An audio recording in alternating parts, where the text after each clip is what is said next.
Good morning, everybody. My name is Caroline Sevier. For those of you who do not know me, I am the Managing Director of Government Relations and Infrastructure Initiatives at ASCE. Thank you for having me here this morning to talk briefly about the federal appropriation cycle.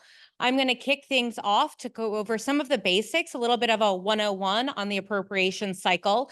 Then I'm going to hand it over to Joe, who's going to go a little bit more in depth on the actual NOAA budget process and cycle itself. So as we are meeting here this morning, we are actually well into, the fiscal year 2025 federal appropriations process. In fact, we actually just saw the House Appropriations Committee release their Department of Commerce budget proposal that they're going to be marking up tomorrow earlier this morning. So have $5.6 billion in that budget for NOAA. About $1 billion below the request from the president. But while we are in this process now, we have our first markup in the House Committee on the NOAA budget tomorrow morning. This process actually started well before we had the president's budget request earlier this year. It started well before Secretary Raimondo went up and talked about the NOAA budget request to the Appropriations Committee. It started 18 months to 2 years ago, which Joe is going to be going into. So I want to talk a little bit about kind of where we are: appropriation, authorization, supplemental, because these are all different ways that we are actually going to be getting our funding to federal agencies. So to start things off, I want to just briefly talk about authorization versus an appropriation.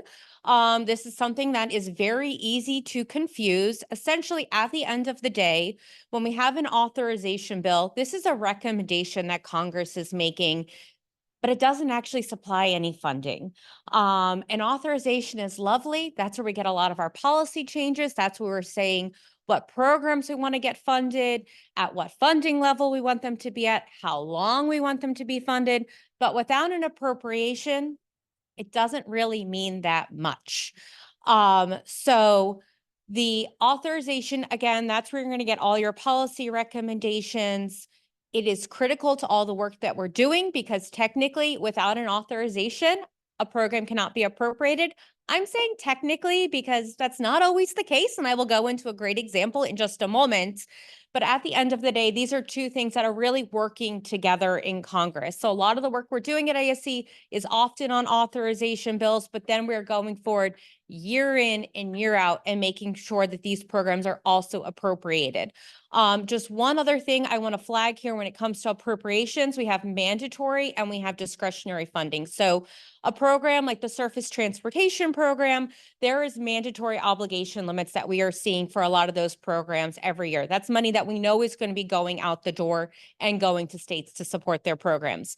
However, we also have a lot of discretionary programs. So RAISE grant programs, PROTECT grants. These are grants that are discretionary, and that, again, we need appropriations for year in and year out. So that's just one thing I wanted to flag for everybody.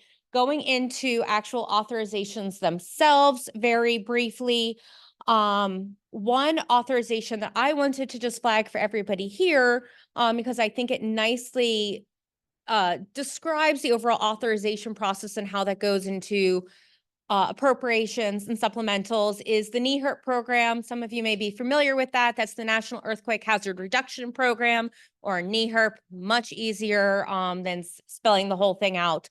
NEHRP program is a program that's been very successful. It's first authorized in the late 70s, 1977 to be exact. Took a few years before it actually started to get appropriated. But that program has been so successful because it has essentially allowed for additional collaboration between a lot of federal agencies that are so critical to seismic monitoring. So FEMA, USGS, National Science Foundation, NIST.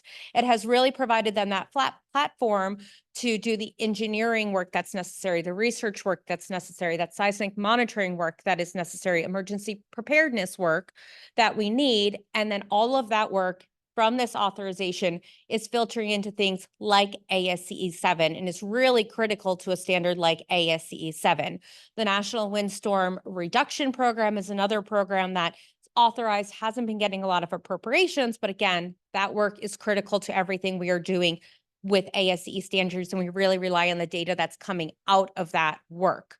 NEHRP program, one other thing I just kind of to make the to kind of show you how we have the authorization, but not necessarily the appropriation. NEHRP program is authorized for $152 million. Technically it expired last September, and this is where we get into that gray area with Congress because they're still appropriating it, even though it's not authorized, which they really shouldn't do, but we're doing it anyway. It's a good thing. It's something that ASCE is encouraging. But that program authorized for $152 billion. The last time we got an appropriation, we actually got $162 million. Wow, that's great. Got more than we were authorized for. That's because of supplemental funding under the Infrastructure Investment and Jobs Act. Very rare to get more money appropriated than you're actually authorized for. Typically, before the IIJA, the program was getting about $131 million annually. So that's just a sense of kind of where we are. We have that authorized funding number, and you usually are getting a little bit less than what you're authorized for unless you have a supplemental, which is my last slide before I turn it over to Joe. Supplemental appropriations are essentially going to be your little plus ups on top. Think a disaster relief supplemental after a hurricane. This is going to be funding from the federal government outside of the regular appropriation cycle. This is not funding that we can necessarily rely on, but it is funding that when we have some of these supplemental packages going, that we have yet another bite at the apple to get additional funding for all of these programs. Infrastructure Investment and Jobs Act, so much of that really technically was supplemental funding because it was one-time funding. So it's one-time plus ups. It's that extra $10 million that we got on top of that NEHRP program. It's that extra $55 billion that we got for water infrastructure across the country. But these are really one-time infusions of funding and not something we can always rely on. So those are some of the differences. Again, wanted to go through some of this because it starts to illustrate why all of this is on such a long lead time, because as we're starting these conversations now, we might not actually be getting some of these programs appropriated for another 18 months to 2 years. So with that, I'm going to turn it over to Joe, and I'm happy to answer any questions. I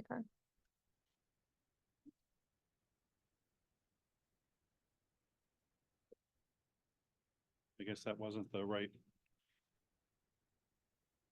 Just the forward arrow. Yep.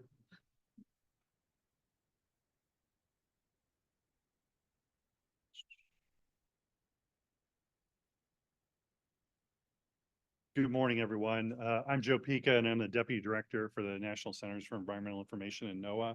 I'm also a ASCE NOAA Task Force member, and really happy to be here today. And I just have one slide, but I'm going to talk a little bit towards with that background on authorization, appropriation, and supplemental appropriation, what some of the timelines are and where we are today.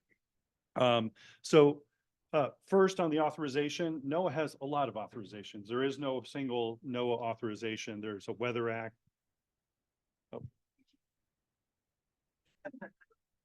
Sorry about that. All right.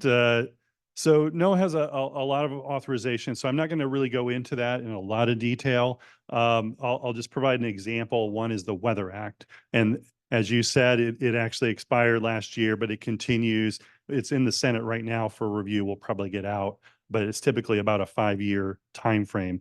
And that kind of provides some of the background or guidance for where we go. I'm going to focus a little bit more on the actual routine appropriation process, which does in discretionary funding apply to most agencies with a little bit of variation. And I'm going to just start on that today line. FY24, we're in the execution phase. So an appropriation was passed earlier this year. Now it was late. We were under a continuing resolution for quite a while. So we didn't really know the final budget. So that does delay us a little bit. And that's kind of why the slide kind of blends into the next year a little bit for execution, because we actually do award contracts, award grants. I'm signing some of those this week, actually, approving those going out. And so the actual execution, the delivery of services and products actually extends into the next year. So I wanted folks to understand that part of the process. The execution just means it's, we pay salaries, we pay travel, and then we award contracts and grants, but the actual contracts and grants execution time actually goes into the next year. FY25, we're in the congressional phase, as Caroline brought up. So the president's budget has been presented to the Congress. They're evaluating that. We're going to get a House mark soon. So that's after we've done a lot of work to do that. But you can look at some of these. I've included them in backup with links so that we can talk about that. FY26, that's actually in the budget formulation phase.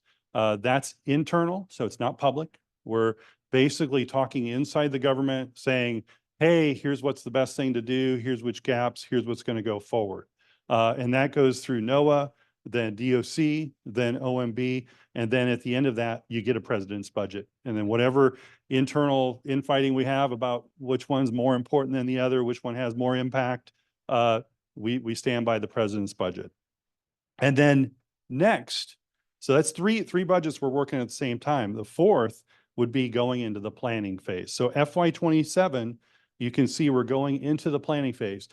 The output of this workshop is something that would feed into that. Needs, requirements, gaps that we have helps us put together in our planning, what are we going to try and do to form a climate ready nation? How are we going to do things that make things more resilient? So this kind of stuff now starts to get into planning for FY27. And then you'll see that FY27, hopefully if Congress appropriated on time, would be about the same time that the BIL and IRA would be fading off, that one-time supplemental appropriation could do that.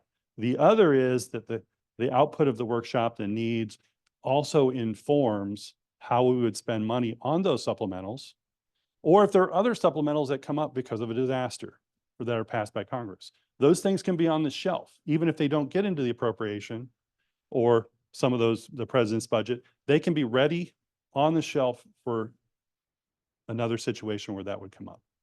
So this kind of gives you a little bit of the timeline, and hopefully this provides you some good background for some, particularly the process discussion that Dan was talking about tomorrow for how we would meet needs over time. And with that, thank you. We have time for questions.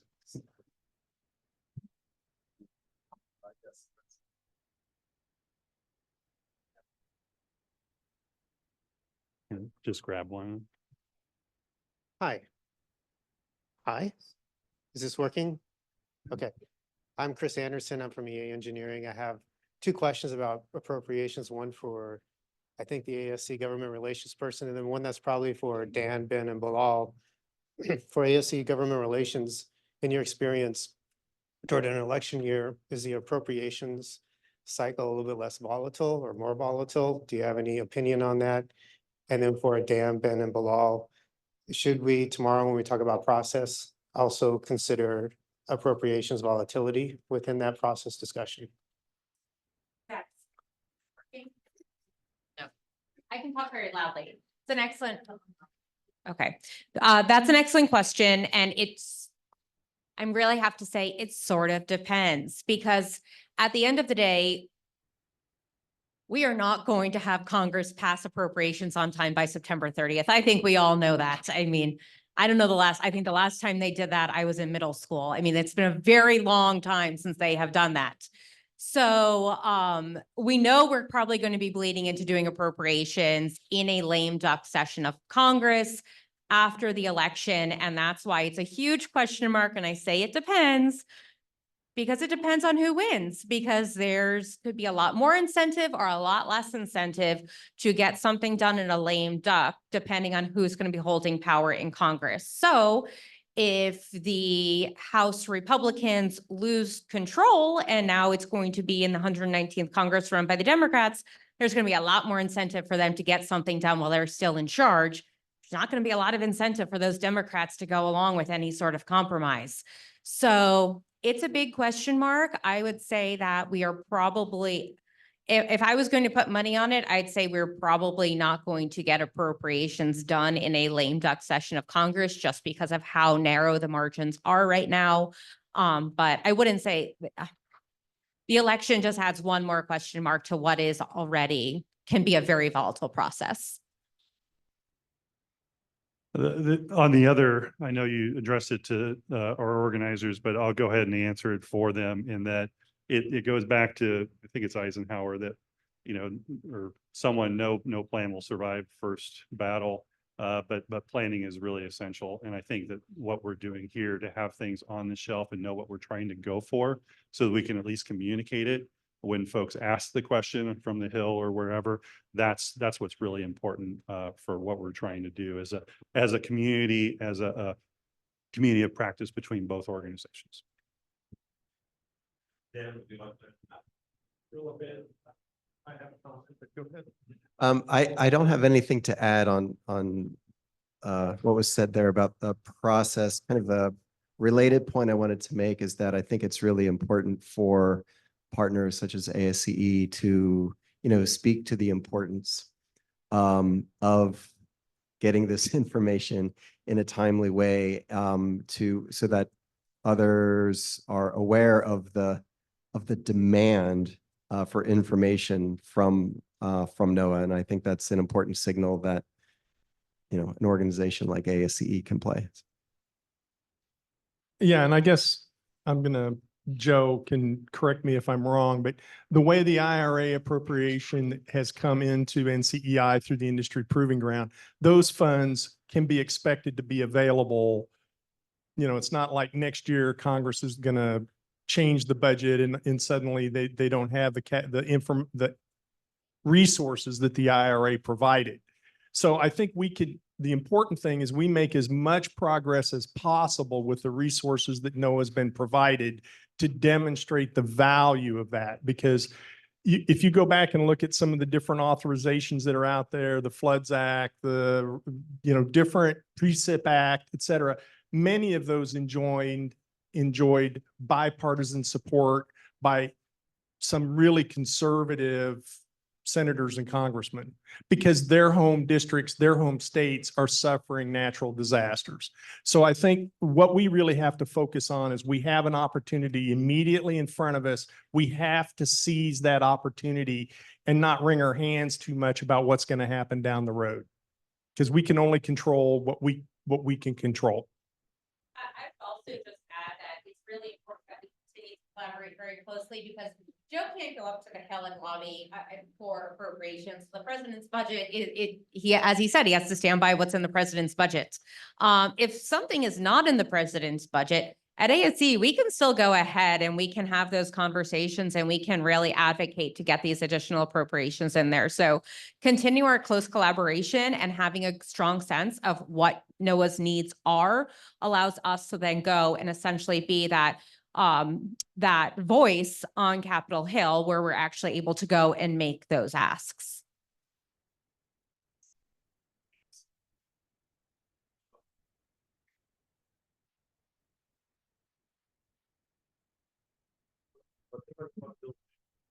Going to make this. I really mean that. My word. It's going to change the way we do business for decades to come. Okay. Repeating, I think what we are doing is going to make history, is going to change the practice and the way climate information will feed in our building codes. This is very exciting, and I hope all of you join me in this excitement that it's going to be quite impactful.